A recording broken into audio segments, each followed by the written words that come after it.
Valeria Marquez, msichana maarufu kwenye mitandao ya kijamii mwenye umri wa miaka 23, auawa kwa kupigwa risasi wakati akizungumza na wafuasi wake kwenye matangazo ya moja kwa moja, yani live stream TikTok, akiwa ndani ya saluni yake ya urembo iliyopo Zapopan, Mexico, wakati mtu mmoja aligonga mlango wake na kumpelekea kifurushi kidogo. Ni kama nguruwe mdogo, alisema kwa furaha baada ya kukifungua na kuona mdoli wa kuchezea aliyefanana na nguruwe. Alitabasamu na kutupa nywele zake ndefu za rangi ya dhahabu begani, huku akirudi kuongea na watazamaji wake.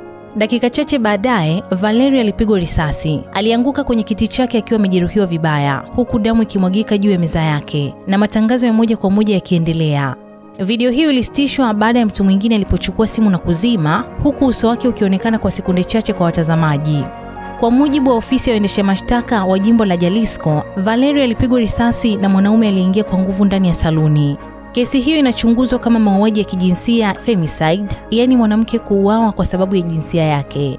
Kifo cha Valeria, ambaye alikuwa na wafuasi zaidi ya 100,000 kwenye Instagram, kimeshtua taifa zima la Mexico, nchi iliyokumbwa kwa muda mrefu na mauaji mengi na ukatili dhidi ya wanawake.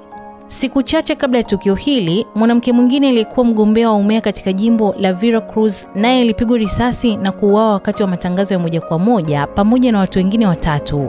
Ingawa si kila tukio la mwanamke kuuawa ni femicide, mengi huwa ni hivyo.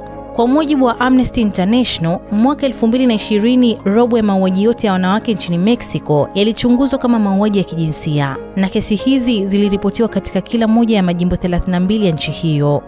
Mwaka jana kulikuwa na visa 847 vya mauaji ya wanawake kwa misingi ya kijinsia vilivyoripotiwa nchini kote.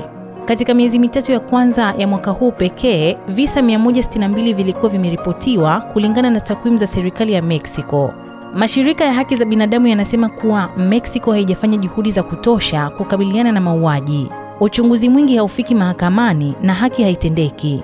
Mwaka 2022, takriban wanawake 4,000 waliuawa nchini Mexico, sawa na 12% ya mauaji yote ya mwaka huo, alisema Juanita Jobatas, mkurugenzi wa Human Rights Watch kwa kanda ya Amerika, katika mahojiano na CNN. Kati ya hizo ni karibu 67% tu ya kesi zinazofikia hukumu, aliongeza. Jobatas alisema changamoto kubwa ni kuongeza uwezo wa serikali kufanya uchunguzi wa kina na kuwalinda mashahidi pamoja na waathirika. CNN imewasiliana na ofisi ya mwendesha mashtaka ya Jalisco kwa taarifa zaidi.